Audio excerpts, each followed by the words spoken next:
Part 1. Now we shall begin. You should answer the questions as you listen, because you will not hear the recording a second time. Listen carefully and answer questions 1 to 5.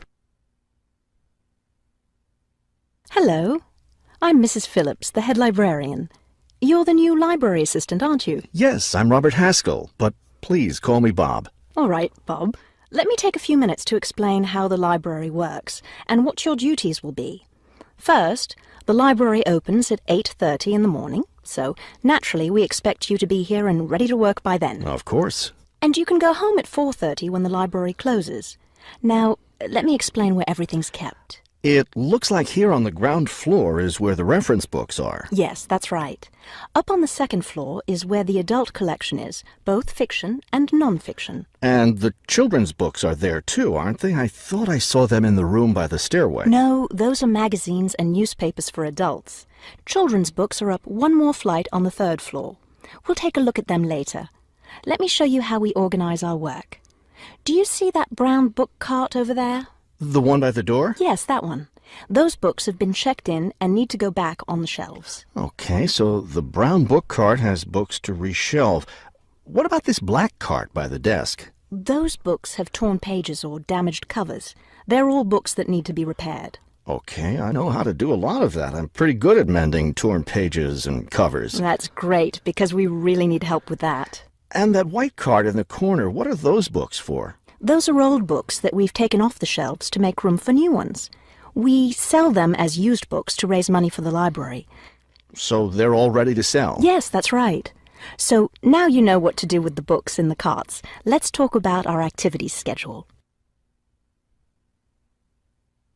Before you hear the rest of the conversation, you have some time to look at questions 6 to 10.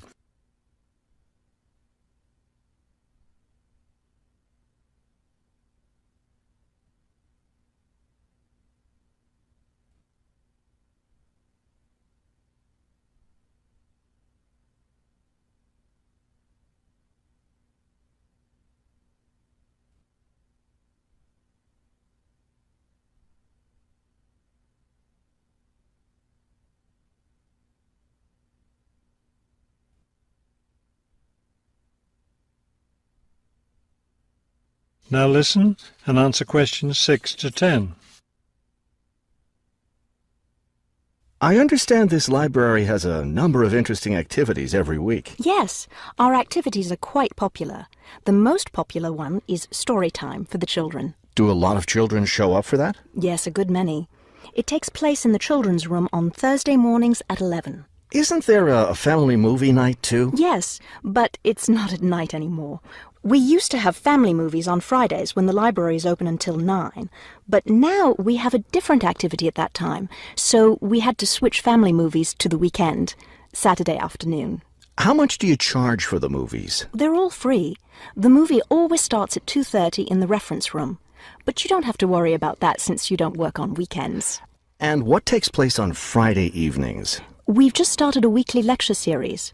We have a different speaker every week, and the lectures cover all different kinds of topics. That sounds like something I'd be interested in attending. Good, because we'll need your help with that. You'll be working Friday evenings, and one of your duties will be to set up the meeting room on the first floor for the lecture. What time will you need that done? Let's say by 6:15. The lecture starts at 6:30, and the room needs to be ready well ahead of time. A lot of people arrive early. Maybe I should have the room ready by 6? That wouldn't be a bad idea. Okay, why don't I take you upstairs and show you the rest of the collection? You now have half a minute to check your answers.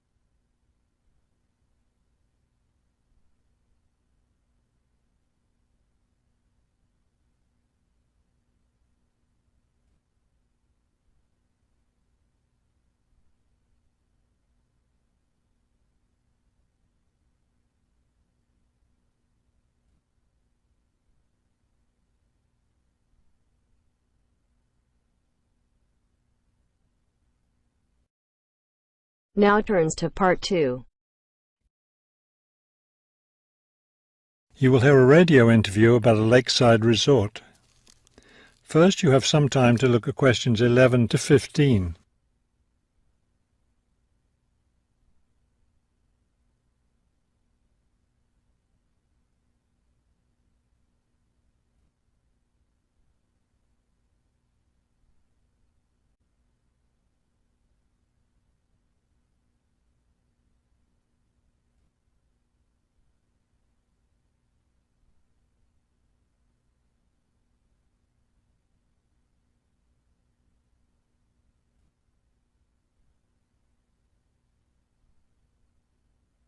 As you listen to the first part of the talk, answer questions 11 to 15.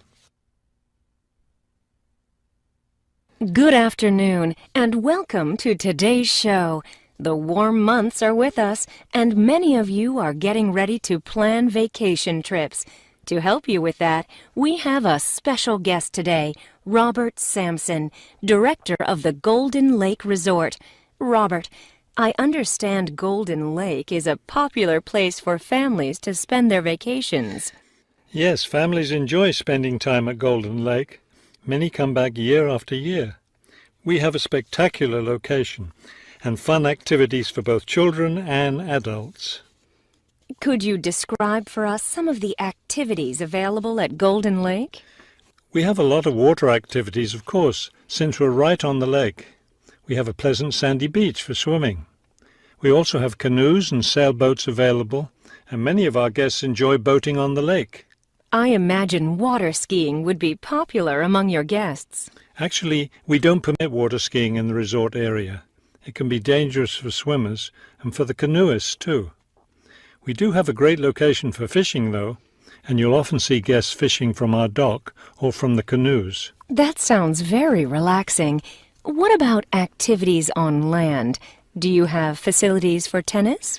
We had tennis in the past, but the courts fell out of repair, and since we found that most of our guests weren't interested in the game, we closed the courts down. So that's no longer an option. And naturally, because of our location in the woods, we don't have an adequate area for a golf course. But I'd like to let your listeners know that we'll be adding a new activity this year. We've made an arrangement with the local stable, so now we're going to have horseback riding available for our guests. We've created several riding trails around the lake. That sounds lovely. Now, what about rainy days? What can your guests do when the weather's bad? We have a games room and a crafts room. When the weather's rainy, some of our very talented staff members offer arts and crafts classes for all ages. What fun! Do you offer any other classes or activities? Before you hear the rest of the talk, you have some time to look at questions 16 to 20.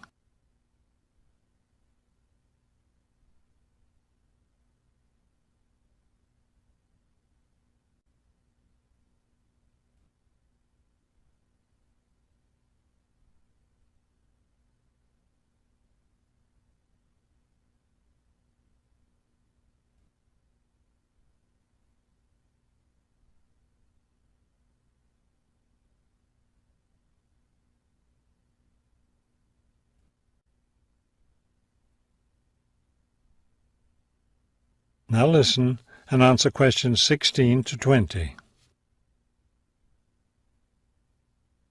We have a weekly schedule of evening activities which anyone can attend if they choose. Every Sunday we show a film, always something that's suitable for the whole family. Monday's my favourite night because that's dessert night. Our cook prepares a variety of desserts and we get to taste them all. I'd like to be there for that. Yes, it's great. We get more serious toward the middle of the week. Our discussion night is on Tuesday.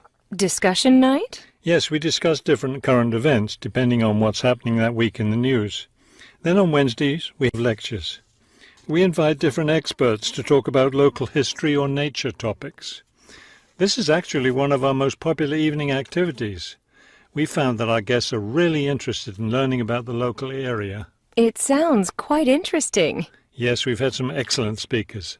Thursday nights are totally different because that's when we play games. That's especially fun for the children.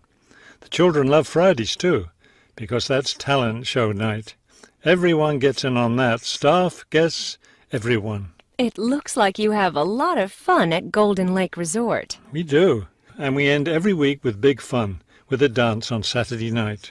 Now I understand a little more why Golden Lake is such a popular place for family vacations. With such a variety of activities, there's something for every member of the family there. There is, and I hope your listeners will consider spending their next vacation with us. You now have half a minute to check your answers.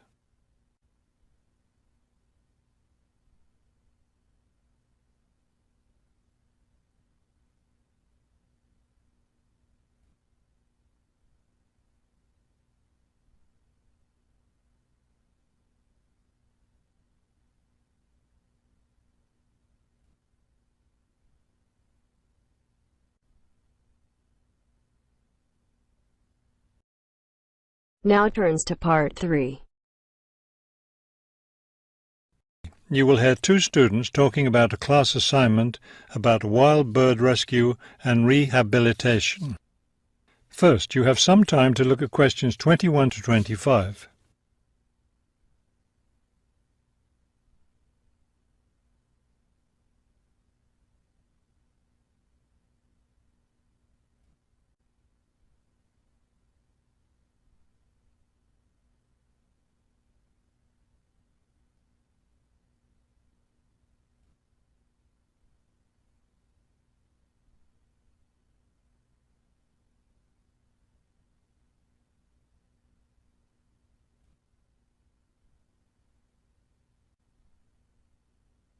As you listen to the first part of the conversation, answer questions 21 to 25. Okay, let's go over the requirements and see what we have left to do. Well, we've taken lots of notes about our topic, wild bird rescue and rehabilitation, so we'll have to go over those and write up a summary for the professor. But we only have to hand in the summary, right? The professor didn't say anything about seeing the notes. Right, but there's the case study, isn't there? We have to do something about that. I know. We have all the information, so it's just a matter of writing it up. What about charts and graphs? I thought we had to include some. I don't think so. They aren't really relevant, but we do have to turn in a list of the resources we used. Naturally. What about videos? I heard some of the other students were doing that. Well, I guess that must be optional, because I don't see it on the requirements list. Okay, we should start planning our class presentation, since that counts for half the grade. We've looked at lots of sources of information, but I think our best source was the interviews we did with the wildlife rehabilitators. Agreed. That and the journal articles. I think we have enough information from those two sources for the presentation anyhow. The books we looked at weren't all that helpful. I wonder if we should try to bring in some live birds for the presentation. That would be too difficult, don't you think? But we have lots of photos of rehabilitated birds. We can show those. Before you hear the rest of the conversation, you have some time to look at questions 26 to 30.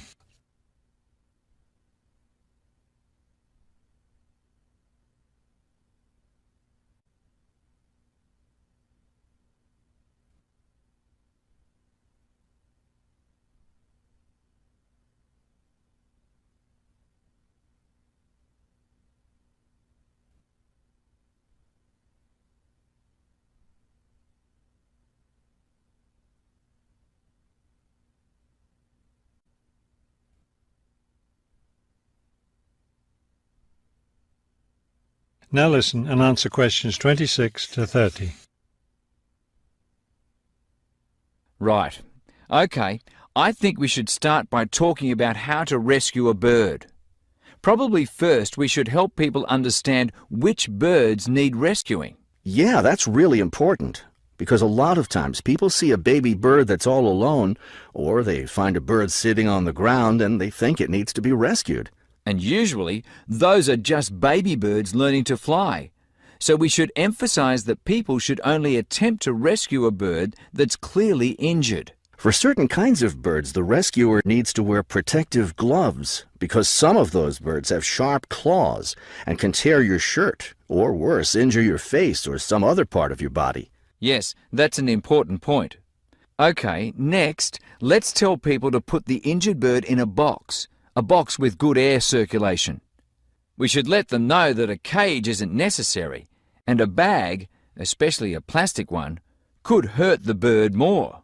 Another thing we need to say is that the best way to help the bird stay calm is not by petting it or talking to it, but by leaving it completely alone.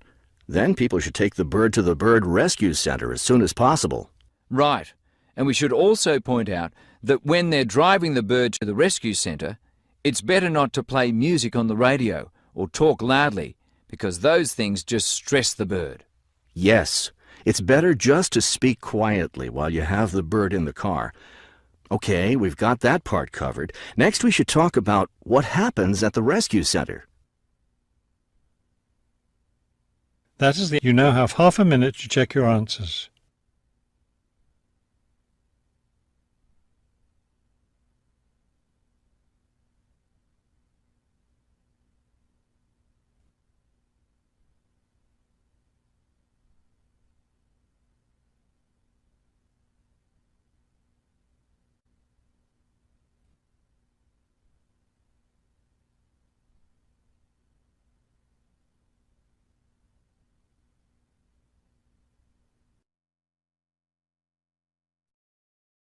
Now turns to Part 4. You will hear a lecture about the Great Barrier Reef. First, you have some time to look at questions 31 to 32.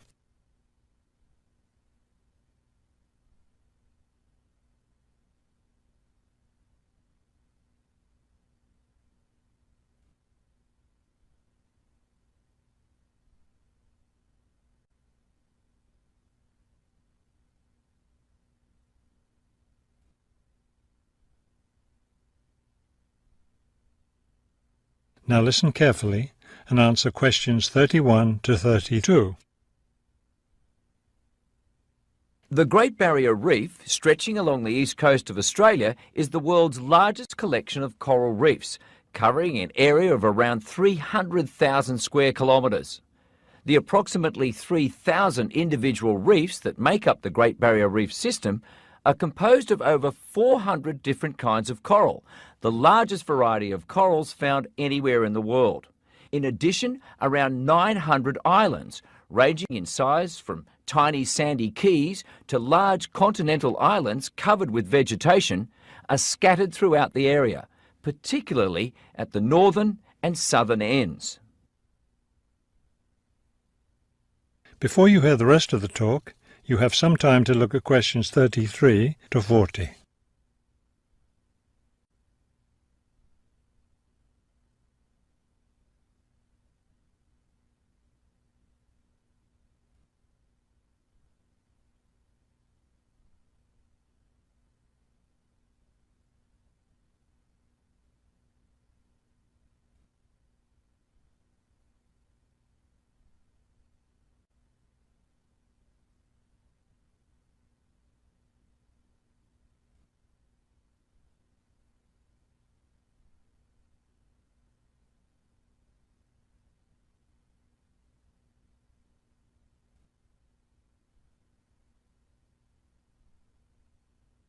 Now listen carefully and answer questions 33 to 40. Thousands of species of plants and animals live in the area. Reef habitats make up only about 7% of the region's ecosystems. Other types of habitat in the area range from the shallow waters of coastal salt marshes to deep ocean habitat. Plant life in the reef habitat includes 500 different species of seaweed. The islands provide habitat for a wide variety of plant species. Those at the northern end support over 300 plant species, most of which tend to be woody, while the 200 species of plants growing on the islands at the southern end are largely herbaceous. In addition to the 1,500 species of fish that live in and around the reefs, sea mammals also abound in the area. Among them are whales, certain species of which use the area as a breeding ground. Many types of reptiles can also be found living among and near the reefs, including crocodiles and several species of marine turtles. The former find their home in the saltwater marshes along the coastal areas, while the latter are attracted to seagrass beds. The land as well as the water teems with animal life. At least 7 species of frogs, for example, inhabit the reef's islands. Unfortunately, this wondrous area of the world is threatened by climate change. Rising sea temperatures have led to an effect called coral bleaching. That is, large numbers of corals dying off, especially in the shallower areas of the reef. The Great Barrier Reef Marine Park Authority is attempting to find effective ways to deal with this issue that threatens the reef. One proposed solution involves shading the reef in certain areas to help keep the surrounding water temperatures down. You now have half a minute to check your answers.